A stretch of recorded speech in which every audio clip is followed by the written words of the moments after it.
Be good channel சார்பாக நேயர்கள் அனைவருக்கும் என்னுடைய பணிவான வணக்கம்.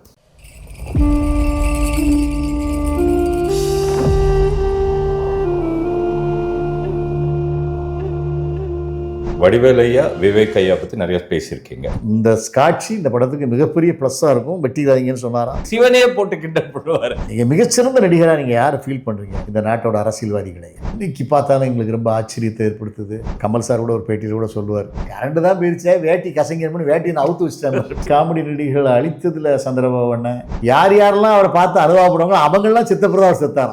ஐயோ ஏன் அது மாதிரி ஸ்வாஸ்டிக் பண்ணுவாங்க இல்லையா? சந்திரபாபு, நாகேஷ் ஐயா இதெல்லாம் கூட விட்டுருங்க. தேங்காய் சீனிவாசன் ஐயா அளவுக்கு இல்லை. இந்த நாய்க்கு என்னென்ன பேர்? நாய் தான். அந்த சீன்ல சிவாஜி தூக்கி சாப்பிட்டாருன்னு எல்லாம் சொல்றாங்க. ஒரு படத்துல ஃபுல் வில்லன் அவரு தான். வடிவேல் ஐயா, விவேக் ஐயா பத்தி நிறைய பேசியிருக்கீங்க. ஆனா மறுபடியும் பேசுறப்போ கூட நல்லா தான் இருக்கு. ஏன்னா நல்ல விஷயங்களை திருப்பி பேசலாம், அதனால ஒன்றும் தப்பு இல்லை. அதனால தான் மற்ற கலைஞர்கள் பத்தி இப்போ கேட்டுட்டு வரேன். என்எஸ்கேல இருந்து இப்போ நம்ம ஒரு ஆர்டர் வந்துகிட்டு இருக்கோம். இந்த வரிசையில் நாகேஷ் ஐயாவை பற்றி நீங்கள் என்ன நினைக்கிறீங்க? அவருடைய காமெடி பற்றி. நாகேஷை பொறுத்தவரை, ஐயாவை பொறுத்தவரை extraordinary talent man. Talent K Balachander சார்ட்ட இருந்து கற்றுக்கிட்டு வந்ததுனாலையா, அல்லது பாலச்சந்தர் சாருக்கே இவர் ஆலோசனை சொன்னாரான்னு கூட தெரியாது. அந்த அளவுக்கு எடுப்பிலே அவங்க ஆஃபீஸ் ஏதோ கவர்மெண்ட் ஆஃபீஸ் வேலை பார்த்துட்டு இருக்கும்போதே பாலச்சந்தர் வந்து பார்க்குறது, அவருடைய திறமையை பாலச்சந்தர் கண்டுபிடிச்சது, அவரை கொண்டாந்து போடுறது, அந்த மாடிப்படி மாதுவா ஒரு கேரக்டர் படத்துலலாம் பண்ணதெல்லாம் வந்து எக்ஸ்ட்ராடினரி டேலண்ட். அவர் டைலாக் பேசுகிறதா இருந்தாலும் சரி, அது உங்களுக்கு கூட தெரியும், திருவிளையாடலில் கூட தருமி சீன் பண்ணும்போது கூட எக்ஸ்ட்ராடினரியாக இவர் பண்ண ஆரம்பிச்சு எல்லாருமே அந்த சீனில் சிவாஜி தூக்கி சாப்பிட்டாருன்னு எல்லாம் சொல்கிறாங்க. ஆனால் சிவாஜி சாரோட பெருந்தன்மை ஒரு ஷாட்டு கூட கட் பண்ணாத இந்த படத்துக்கு, இந்த காட்சி இந்த படத்துக்கு மிகப்பெரிய ப்ளஸ்ஸாக இருக்கும். வெட்டிடாதீங்கன்னு சொன்னாராம் சிவாஜி சார். அந்த இடத்துலலாம் கூட அந்த பாட்டை எழுதிக்கிட்டு அவர் போய் அந்த சபையில் போய் பரிகரிக்கிற இடமெல்லாம் வந்து எவ்வளவு யதார்த்தம், எவ்வளவு ஒரு டேலண்டாக ஒரு குற்றம், ஐயோ குற்றம் கண்டுபிடிச்சா ஐயா எவ்வளோ குற்றம் இருக்கும், அந்த குற்றத்தை வந்து காசை குறைத்துக் கொள்ளுங்கள், கொடுங்கள் ஐயா கொடுங்கள் மேற அந்த பரிசுக்க வாங்குறதுக்கு அவர் படுற பாடு. அப்புறம் சிவன்கிட்ட வந்து பேசுறது, அது சிவனும் ஒரு சாமியும் கூட தெரியாம பேசும்போது ஒழுங்காக பேசி விடுகிறீர்கள், ஆனால் கவிதை எழுதும் போது மட்டும் பிழை செய்து விடுகிறீர்கள். சிவனே போட்டு கிண்டல் பண்ணுவார். இந்த சிரிப்பாரு, இந்த சிரிப்பு கொண்டு குறைச்சல் இல்லை. பெர்சனலாகவே பெரிய டேலண்ட். அதாவது ஒரு இன்டர்வியூ கொடுக்குறாரு. அந்த இன்டர்வியூவில் கேட்குறாங்க, நீங்கள் ஆகச்சிறந்த நடிகர், நீங்கள் ஒரு பெரிய நடிகர், திறமையான நடிகர், நீங்கள் மிகச்சிறந்த நடிகராக நீங்கள் யாரை ஃபீல் பண்ணுறீங்க இந்த நாட்டோட அரசியல்வாதிகளை? என்ன பதில்? என்ன பதில்? அது இந்த நாட்டோட அரசியல்வாதிகள் தான் மிகச்சிறந்த நடிகர் நான் நினைக்கிறேன் அப்படிங்கிற. இந்த மாதிரி ஒவ்வொரு கொஸ்டினுக்கும் அவர் டைமிங்கில் சொல்கிற விதம் பார்த்தீங்கன்னா பதில் ஒன்று பிரில்லியண்டாக இருக்கு. அப்போ இவர் வந்து சினிமாவில் இல்லை, சினிமாவுக்கு வெளியில இந்த டேலண்டட் பர்சன் தான். அந்த டேலண்ட் அவருக்கு. அப்பேற்பட்ட காமெடியன் நடிகராக இருந்தவரை ஒரு படத்துல ஃபுல் வில்லன் அவரு தான். தில்லானா மோகன் அம்பால்ல ஒரு கேரக்டர், வைத்தின்ற கேரக்டரு, அது இப்போ பார்த்தேன் சமீபத்தில், எக்ஸ்ட்ராடினரி. சிவாஜியை பார்க்கல, பத்மினியை பார்க்கல, இவரை மட்டும் பார்த்துக்கிட்டே இருந்தேன். என்ன பர்ஃபார்மன்ஸ் அது தில்லானா மோகன் அம்பால்ல. அவர் கமல் சார் கூட ஒரு பேட்டியில் கூட சொல்லுவார், தில்லானா மோகன் அம்பாலில் அவர் பண்ண விதம்லாம் இன்னைக்கு பார்த்தாலும் எங்களுக்கு ரொம்ப ஆச்சரியத்தை ஏற்படுத்துது. பூர்வ சகோதரில் கூட அவர் வில்லனை நாங்கள் ஆக்ட் பண்ண வச்சோம். அதில் கூட ஒரு டைமிங் காமெடி பண்ணுவார். எங்களுக்கு நாங்கள் அத்தனை பக்கத்தில் எழுதின வசனத்தை பூரா இவர் ஒரு வரியில் சொல்லிட்டு போயிட்டாரு. இன்னொரு பிள்ளை எங்கே இருக்குது அப்படிவாங்களாம், வீல் சேரில் அந்த குள்ள கமலை கொண்டு வருவாங்களாம், பாதி எங்கே இருக்குது மீதி எங்கே அப்படின்னு. அதெல்லாம் வந்து கூட அந்த டைமிங்கில் அவர் போடுறது தான். அது வந்து டயலாக் ரைட்டர் எழுதாது, அவருடைய ஸ்பாட்டு. பெரும்பாலும் நான் ஏற்கனவே சொல்லியிருக்கேன், காமெடி நடிகர்கள் மிகச்சிறந்த நடிகர்களாக வரணும்னா அவங்களுக்கு ஒரு சொந்த திறமை இருக்கணும். டயலாக்கை போட்டு வாங்குற திறமை, அந்த டைமிங்க்கு ஒரு நீங்கள் சொன்னீங்கன்னா அதுக்கு கவுண்டர் அடிக்கிற திறமை, அது இருந்தால் தான் அவங்க மிகப்பெரிய நடிகர்களாக வர முடியும். நாகேஷ் வந்து திறமைசாலியாக இருந்ததுனால அவருக்கு அது ஈஸியாக இருந்துச்சு.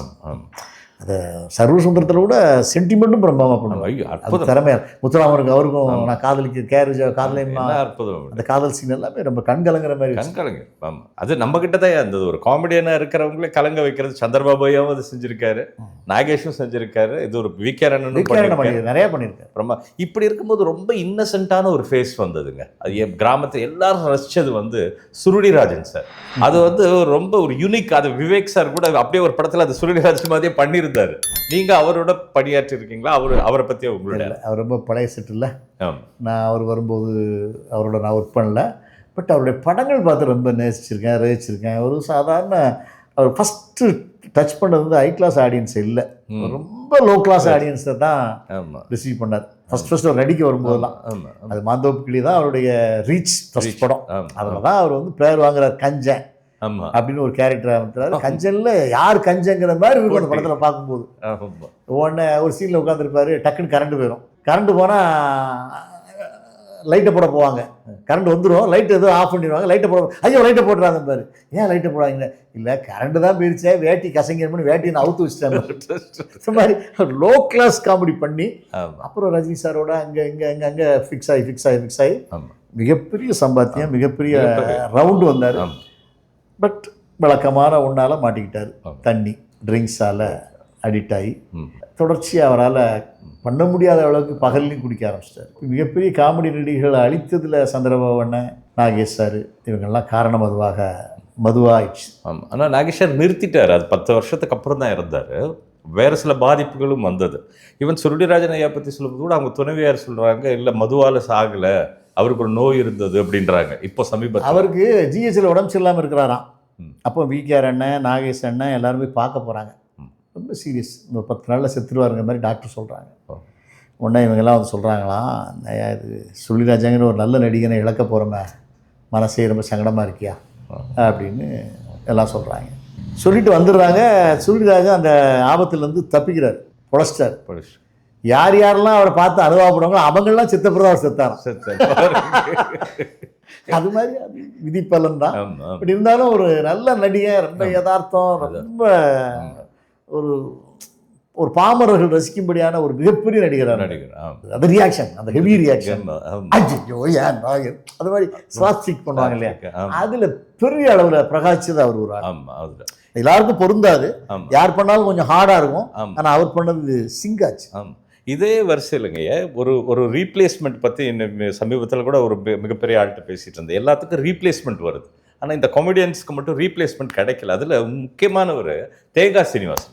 ஆமாம், அது எல்லா விதமாகவும் அதை நான் சொல்லுவேன். சந்திரபாபு, நாகேஷ் ஐயா இதெல்லாம் கூட விட்டுருங்க, தேங்காய் சீனிவாசன் ஐயா அளவுக்கு இல்லை. ஸ்டைல் உருவாக்கிக்கிட்டார், இழுத்து பேசினாரு. அவர் ஸ்டைலை கொஞ்சம் அசோகன் ஃபாலோ பண்ணி பார்த்தாரு ஒரு ஸ்டேஜுக்கு அப்புறம். அது அசோகனுக்கு கொஞ்சம் சூட் ஆச்சு, பட் தேங்காய் அளவுக்கு யாருக்கும் சூட் ஆகல. ஏன்னா அதை அவருக்காகவே தனக்காக ஒரு பாணியா வச்சுக்கிட்டாரு. அதை எதையுமே இழுத்து பேசுவார், அது நல்லா இருக்கும். அது அந்த ட்ரெண்ட் யாரும் வரல. பட் அந்த ட்ரெண்ட் இன்னைய காலகட்டத்துக்கு சிங்க் ஆகுமானும் தெரியல. அது கொஞ்சம் பேட்டர்ன், ஓல்டு பேட்டர்ன் தான். பட் அவருக்கு அது ரொம்ப சூட் ஆச்சு. ஆமாங்க, தில்லுமுள்ளு படம் அவர் பண்ணாருங்க. அதுக்கப்புறம் ரீமேக்கில் பல கலைஞர்கள் பண்ணாங்க, பல ஊரில் பண்ணாங்க. ஆனால் யாருமே தேங்காய் சீனிவாசன் ஐயாவுக்கு மேட்ச் ஆக முடியல. அந்த கேரக்டர் அவர் ஒரு பேரெல்லாம் கேட்கும்போது கேட்பார், அதில் என்ன பெருமை அப்படின்னுவார், அவர் பெருசாக பேர் எடுத்து சொல்லுவார். ரொம்ப அதே மாதிரி கலியுக கண்ணன்ற படம் ஹீரோ மாதிரி பண்ணார். ஹீரோ அவர் தான். அவர்கிட்ட கிருஷ்ணர் வந்துடுவார். அவருக்கும் கிருஷ்ணருக்கு நடக்கிற சம்பாஷணை அற்புதமாக பண்ணியிருப்பார். ஒரு சீன்லங்க, அது பிராமின் கேரக்டரு, மனைவி உண்டியலில் வச்சிருக்கிற காசை திருடிடுவார். மனைவி வருவா, இப்படி கை கட்டி இப்படி நிற்பார். சௌகர்ஜானிங்க வந்து கேட்க, என்ன ஒரு மாதிரியா நிற்கிறீங்க அப்படின்னு. விவேகானந்தர் போல நிற்கணும்னு தோணிச்சு நிற்கிறேன் அப்படின்னு. அது சம்பந்தமே இருக்காது, அதுக்கு இதுக்கு சம்பந்தமே இருக்காது. அப்படி ஒரு கலைஞங்க. ஸோ இதில் வரும்போது சிவாஜியை மிக்ஸ் பண்ணி பேசினார். ஆமாம், அவங்க சிவாஜியை எடுத்துக்கிட்டு, ஆமாம், ஐயா சிவாஜி ஐயா கொஞ்சம் எடுத்துக்கிட்டு இவர் ஸ்டைல வச்சுக்கிட்டு அவர்கிட்டே பண்ணி காமிச்சார். வந்துட்டேன், என்ன விசேஷம். அதை சிவாஜி சார் கிட்டே பண்ணி காமிச்சிருக்காரு. அவர்கிட்ட இருக்கு கலைஞர்கள் அதை ரசிப்பாங்க. நீங்க சிவாஜி சார் மாதிரியே நீங்க சிவாஜி சார்ட்ட நடிச்சு காமிச்சா அதை ரசிப்பாங்க. ரஜினி சார் மாதிரி சிவகார்த்திகேயன் பண்ணும்போது ரஜினி சார் கிளாப் பண்ணலையா, பரவாயில்ல நம்மள மாதிரி பண்றாரு. அது அப்படிதானே. இதுல தனித்துவமா இருக்கிற ஒரு கலைஞன் வந்து கவுண்டமணி ஐயா. ஆமா, இப்ப எல்லாரும் இருக்காங்க, அது ஒரு தனிச்சு நிற்கிறது. அந்த கவுண்டர் இத்தனை வருஷமும் எங்கேயும் பேட்டி கொடுக்காம எதுக்கும் வராமல் அப்படி நிற்கிறார் கவுண்டர் சார். அது என்ன அவரோட அந்த சிறப்புக்கு என்ன காரணம்? இல்லை, அவர் பொதுவாகவே அவருக்கு இந்த பிறந்தநாள் போஸ்ட் ஓட்ட மாட்டார். ஆமாம், அது மற்றவங்களுக்கு விட்டா கிண்டல் பண்ணுறாரு. ஏன்டா அந்த சினிமாக்காரங்களுக்கு தான் பிறந்தநாள் வருதா, ஒட்டிக்கிட்டே இருக்காருங்க, அந்த 35 வயசு தாண்டவும் மாட்டேன்றாங்க. அந்த மாதிரி ஒரு ஆள். யதார்த்தமாகவே அவர் நண்பர்கள்கிட்ட பேசும்போதே நக்கலாக தான் பேசுவார். என்னண்ணா எப்படின்னா இருக்கீங்க, சௌக்கியமாக இருக்கீங்களண்ணே, நான் சீரியஸாக இருக்கணும் யார் சொன்னது, என்ன கேட்டாலும் அதை காமெடி பண்ணுவார். ஆமாம், நாங்கள்லாம் அவர் ப்ரெஸ் ரிப்போர்ட்டர் இருக்க காலத்திலே மீட் பண்ணியிருக்கேன். அப்போ ஒரு நாள் பேண்ட் ஷர்ட்லாம் இன் பண்ணிட்டு போயிருந்தேன். டெக் பண்ணிட்டு சரி, ஆமாம், இன் பண்ணி பெல்ட்லாம் போட்டு ஒரு கண்ணாடிலாம் போட்டு, அண்ணா வணக்கம் அண்ணே, ஏடா ஆஃப்டர் ஆயரோட வந்தீங்க, பேண்ட்டை போட்டீங்க, அப்புறம் இன் பண்ண ஆரம்பிச்சிங்க நீங்கள்லாம். இந்த மாதிரி அவர் எதையுமே அது காமெடி ஆக்கிடுவார். ஆமா. யாரோ ஒருத்தர் சொல்லுவார் நெஞ்சு வரைக்கும் பேண்ட் போட்டிருப்பாரு. ஆமா, அவர் ஒரு டேரக்டர், அப்போ ஒரு ஃபேமஸ் டேரக்டர் ஒரு ஆள் இருந்தாரு. அவர் இங்க பெல்ட் போட்டு இங்க ஒரு பேண்ட் போட்டுருப்பாரு. ஏன்டா இவனுக்கு பேண்ட் துணி நிறைய எடுக்கணும் போது, சட்டை துணி ஒரு ஜாக்கெட் மாதிரி இருந்தா போதும் போலுக்கேன்னு சொல்லுவாரு. அது பூராவே டைமிங் காமெடி அடிப்பாரு. அந்த நாலெட்ஜ் ஜாஸ்தியா உண்டு. அது கூட இந்த ராமதாஸோட ஒரு அருமையான காமெடி சொன்னார். அவர் வீட்டுக்கு கல்யாண பத்திரிக்கை வைக்க போனாராம், கவுண்டர் வீட்டுக்கு. அவர் நாய் இருந்துருக்கு சோபா பக்கத்தில். உடனே இது உங்கள் நாயானே? ஆமாம் நம்ம நாய் தான். அதில் என்ன உனக்கு சந்தேகம்? இந்த நாய்க்கு என்னென்ன பேர்? நாய் தான். நாய் தான். ஏன்னா நாய்க்கு ஒரு பேரை வச்சு சிம்மி கும்மின்னு கூப்பிட்டு கிடக்கணுமா? என் நாய் எங்கே வேணா வரப்போகுது, சாப்பிட்டா சாப்பிட்டு போக போகுது. அந்த மாதிரி ரொம்ப ப்ராக்டிக்கல் மேன். எதையுமே அது ஒய்ஃப்கிட்ட பேசினாலும் காமெடி தான் பேசுவார், நண்பர்கிட்ட பேசினாலும் காமெடி தான் பேசுவார். பேச்சே அப்படிதான் இருக்கும். நொல்லு கொஞ்சம் இந்த நொல்லு அவருக்கு ரொம்ப ப்ளஸ்ஸாக இருந்துச்சு. இந்த கரகாட்டக்காரன் படம் அவர் வாழ்க்கையில் ஒரு மணிமகுடம். கரகாட்டம் உண்மை. அது வீரப்பண்ணன் கதை. ஆமாம். அந்த வாழைப்பழ காமெடி வேற யார் எந்த லாங்குவேஜ் நடித்தாலும் ஒர்க் அவுட் ஆகிருக்கு. ஆமாம் ஆமாம். நான் என்ன வாங்கிட்டு சொன்னேன்? வாழைப்பழம். எத்தனை வாங்கிட்டு சொன்னேன்? 2. ஒன்று இங்கே இருக்குது, இன்னொன்று இருக்குது. அதுதானே அதான். டேய் நிறுத்து. நான் அது ரொம்ப நிதானமாக கேட்பேன். நான் ஒன்று என்ன வாங்கிட்டு வர சொன்னேன்? ஆனால் 2 பழம் வாங்கிட்டு, அவன் இன்னசென்ட்டா. அது ஆனால் 2 பழம் வாங்கிட்டு சொன்னீங்கன்னா சரி. 2 பழம் வாங்கிட்டு சொன்னா ராஜா? 2 வாங்கினா ராஜா? ஆமாம். ஒன்று இந்த இருக்குது, இன்னொன்று அதானே இது. அதெல்லாம் அது அவங்களுடைய டைமிங், அவங்களுடைய நாலேஜ், அவங்களுடைய ஸ்டைலில் பண்ணதுனாலே ஒர்க் அவுட் ஆச்சு. இது நீங்கள் எந்த லாங்குவேஜ் அந்த காமெடி கொண்டு போனாலும் ஒர்க் அவுட் பண்ண முடியாது. ஆகல. இந்த நேரத்தில் ஒருத்தரை நினைவு கூறணும்னா நம்ம முக்கியமான விஷயம் இப்போதான் நீங்கள் சொல்லிக்கிட்டு இருக்கும்போது ஞாபகம் வந்தது. கரகாட்டக்காரன் போது நாகேஷ் காலத்திலேருந்து இப்போ வரைக்குமே வீரப்பண்ணன் காமெடியன் அவர் எழுதினார் பாருங்க அந்த வசனங்கள். அப்போவும் நாகேஷ்க்கு பல படங்கள் எழுதினார். அதுக்கப்புறம் சுருளி ஐயாக்கு எழுதினார், கவுண்டருக்கு பண்ணார். இந்த காமெடியன்ஸோட லாங் டிராவலுக்கு ஒரு பக்கபலமாக இருந்தது வீரப்பண்ணன். இப்போ கிரேசி மோகன் சார் பற்றி சொல்கிறாங்க, உண்மையாக த கிரேட் அவர். பட் அதுக்கும் ஈக்குவலான ஒருத்தர் வீரப்பண்ணன். ஸோ அவருடைய எழுத்தும் அவரோட காமெடியும், நாகேஷும் அவரும் போய் பீச்சில் படுத்துருவாங்களாம் நைட்டு. டைமிங் கூட இருக்காது, காலையில் 3:30 மணிக்கு எந்திரிப்பாங்க. அப்படிதான் பல காமெடிகள் உருவாகி வந்தது வீரப்பண்ணன். இந்த நேரத்தில் காமெடியன்ஸ் பற்றி பேசும்போது வீரப்பண்ணனை நாம மனசில் நினைக்கிறோம். வீரப்பண்ண வாழ்க்கையில் ஒரே ஒரு படம் மிக ஆகச்சிறந்த படமாக இருக்கும், ருத்ரதாண்டவம். VKR அண்ணன் ஹீரோவாக நடிச்சிருப்பாரு. இவர் தான் கதை வசனம். வீரப்பன் தான் கதை. வீரப்பன் செம மேட்ரு பண்ணியிருப்பாங்க. ஒரு சிவன் நேரில் வந்துட்டாரு. நேரில் வந்தால் இந்த இவன் பூசாரி கண்ணுக்கு மட்டும் தான் நாகேஷ் நடிச்சிருப்பார் ஒரு ரோல். அது அவர் தான் எழுதியிருப்பார், அண்ணன் தான் எழுதியிருப்பார். சிவன் மற்றவங்க கண்ணுக்கு தெரிய மாட்டாது, இவர் நாகேஷ் கண்ணுக்கு மட்டும் தெரிவார். இந்த ஊர் வரமாக சுற்றுவாங்க இந்த ஊரை. நாடு எப்படி இருக்குது, கடைக்காரங்க எப்படி இருக்காங்க, சினிமா தேட்டர் எப்படி இருக்குது. இது ஒரு புதிய விதமான கற்பனை. இந்த மாதிரி ஒரு கற்பனையெல்லாம் நல்ல யூகம் பண்ணி பண்ணுற ஒரு வீரப்பன். இளையராஜாவுக்கு நல்ல ஃப்ரெண்டு. இளையராஜா வீரப்பனுடைய கடைசி காலங்களில் கொஞ்சம் கண்ணெல்லாம் பார்வை இறங்கி போச்சு. அப்போ இளையராஜாவை தேடி தட்டு மாதிரி ஒரு ஆட்டோவில் வந்துடுவார். அப்போ இளையராஜா வச்சு நாங்கள் கண்ணாத்தாள், திருநெல்வேலி இந்த படங்கள்லாம் பண்ணிட்டு இருக்கும்போது இளையராஜா அண்ணன் அவருக்கு நிறைய பண உதவி பண்ணுவார். நலிந்த கலைஞர், ஒரு நல்ல கலைஞர், இன்னைக்கு கஷ்டப்படுறாரு, படங்கள் இல்லை அப்படின்னு அவருக்கு நிறைய உதவி பண்ணார். அவர்கிட்டையும் ஒரு நல்ல அதாவது கொஞ்சம் சாமி நம்பிக்கை அவருக்கு கிடையாது, ஒரு புரட்சி கருத்துக்கள் தான். அதை தான் அப்படி வச்சுருப்பார். சாமியை என்னடா பண்ணுவீங்க, இந்த நாடு எப்படிடா இருக்குன்னு பார்க்கணும். அது புது விதமான ஒரு கதை. அதைத்தான் கொஞ்சம் இன்ஸ்பிரேட் பண்ணி எடுத்தாங்க. மூக்குத்தி அம்மன் ஒரு படம். ஒரு அம்மன் ஒருத்தன் கூட வரும், ஒவ்வொரு இடமா சந்திக்கும், ஒவ்வொருத்தரையா சந்திக்கிற மாதிரி ஒரு மேட்டர் பண்ணாங்க. அது ருத்ரதாண்டவம் தான் இன்ஸ்பிரேஷன். அது எப்படின்னு ஆச்சரியமா, நம்ம கம்பீரமான திருவிளையாடல் சிவாஜியும் பார்த்து ரசிச்சோம், காமெடி தொப்பை வச்சுக்கிட்டு வர இந்த ஒரு சிவனையும் பார்த்து ரசிச்சோம். அது எப்படி ஆச்சரியம். மக்கள் சிவனை பார்த்தது இல்லைல்ல. அதுதான். நீங்கள் ஒரு குழந்தை சிவன் கூப்பிட்டா கூட மக்கள் ரசிப்பாங்க. இந்த இப்படி வயத்தில் வச்சுக்கிட்டு கையை பிடிச்சிக்கிட்டு வந்து ஓ குழந்தை சிவனா, இது ரைட்டு பார்ப்போம். உங்களுக்கு இன்சிடென்ட் தானே இம்பார்ட்டன். ரசிக்கும்படியான காட்சி இருந்தால் அது பாஸ் ஆகிடும். அப்படி தான் வீரப்பண்ணனோட வாழ்க்கை. வீரப்பண்ணன்ட்ட நான் பழகியிருக்கேன். நல்ல மனிதர், ரொம்ப அது காமெடி சொல்லிகிட்டே இருப்பார். ஏதாவது அவரும் இப்படி தான் கவுண்டர் பண்ணி மாதிரி தான். எதை சொன்னாலும் ஒரு சின்ன காமெடி பண்ணுவார். எல்லாம் அந்த நேட்டிவிட்டியாக வர்றது, அது ஒரு இயல்பாக அந்த இதுல இருந்து அது அவங்களுக்கு பிறவிலே அப்படி இருக்கிறது. ஏன்னா இது சொல்லிக் கொடுக்குற இன்ஸ்டிடியூஷன் இல்லையா என்ன, காமெடி போய் பண்ணணும், இதை இப்படி ஆக்ட் பண்ணுற எங்கே இன்ஸ்டிடியூஷன் இருக்குது. பெரிய புஸ்தகங்கள் படித்தவங்களும் கிடையாது. பெரிய ஒன்லி சுய அனுபவம் தான். அந்த அனுபவம் அவங்க சந்தித்த மனிதர்கள், பழகின ஆட்கள், அவங்ககிட்ட இன்ஸ்பிரேட் பண்ணி அவர் இப்படி பேசுவார், இவர் இப்படி பேசுவார் அப்படின்னு தான்.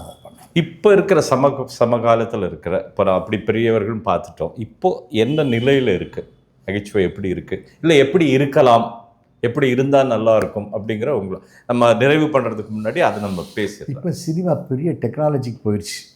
அது இதுனாகி ஒரு ஸ்டாண்டர்டு டேக்கிங்ஸு, மேக்கிங்ஸு, ஃபைட்டு, கிராண்டியர், மிகப்பெரிய பிரம்மாண்டத்துக்கு போயிட்டாங்க. இங்கே காமெடிக்கு கூட நேரம் இல்லை பார்ப்பதற்கு. இப்போ ஒரு விஜய் இப்போ படம் வந்ததுன்னா ஜனநாயகத்தில் காமெடி இருக்குமா? இருக்காது. பட் அந்த தேட்டரில் ஆடியன்ஸ் எவ்வளோ நிற்க போகிறான்? ஜெய் நிற்க போகிறான். ஓகே. அப்போ அவனுக்கு அதெல்லாம் தேவையில்லை. ஒன் மேன் ஷோ பார்க்க முடிவு எடுத்துட்டான். இந்த போர் அவனுக்கு அடிக்கல. அவன் பேசினா போதும், அவன் காமெடி பண்ணால் போதும், அவன் பாட்டு பாடினா போதும், அவன் டான்ஸ் ஆடினா போதுங்கிற முடிவுக்கு வந்துட்டாங்க.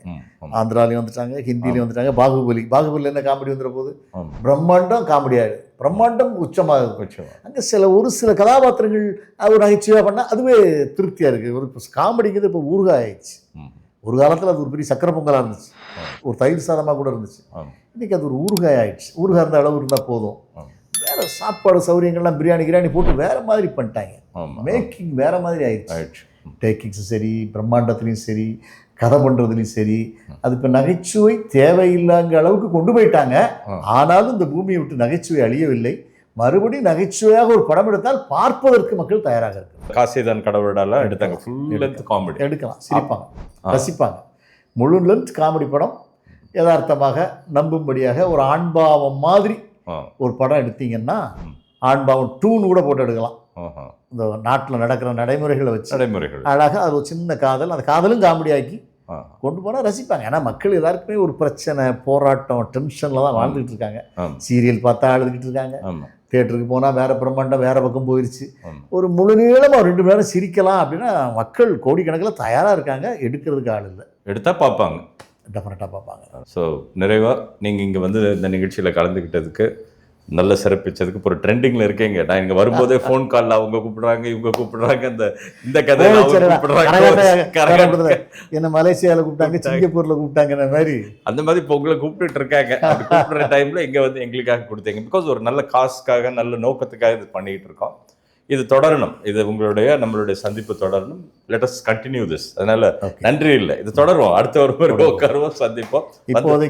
இப்போதைக்கு ஒரு இடைவேளை, அவ்வளோதான். வாழ்க்கையிலே தர்மம் வெல்லுங்கிறது என்னுடைய ஒவ்வொரு இன்டர்வியூலையும் நான் சொல்லலான் இருக்கேன். நிச்சயமாக தர்மம் வெல்லும். அதுக்காக நீங்கள் பயப்பட வேண்டாம், தயங்க வேண்டாம். கொஞ்சம் நியாயமாகவும் உண்மையாக வாழ்கிறது உலகத்தில் வந்து கஷ்டமான விஷயம். 100% வாழ முடியாட்டால் கூட ஒரு 90% அது வாழ முயற்சி பண்ணுங்கள். கடவுள் எங்கேயோ ரூபத்திலேருந்து உங்களுக்கு கை கொடுப்பார். இது வரைக்கும் நம்ம ஜெயிக்க முடியலையே, இப்படியே இருந்துருவோமா அப்படின்னு நினைக்காதீங்க. முயற்சி தொடர்ந்துக்கிட்டே இருந்து உங்களது திறமைகளை வளர்த்து கொண்டு இருந்தீங்களானால் அது நிச்சயமாக யார் கண்ணிலையா படம் உங்கள் வாழ்க்கையிலும் வெளிச்சம் பிறக்கும். முயற்சி பண்ணுங்கள், வெற்றி பெறுங்க. நன்றி. மறுபடியும் மீண்டும் சந்திப்போம். பயணம் தொடரும். இந்த பி குட் சேனலில் நல்ல விஷயம்ன்றதுனால நீங்கள் எல்லாருக்கும் போய் சேர்கிற மாதிரி நல்ல எல்லாருக்கும் ஷேர் பண்ணணும்னு உங்களை பணியும்பா கேட்டுக்கொள்கின்றேன்.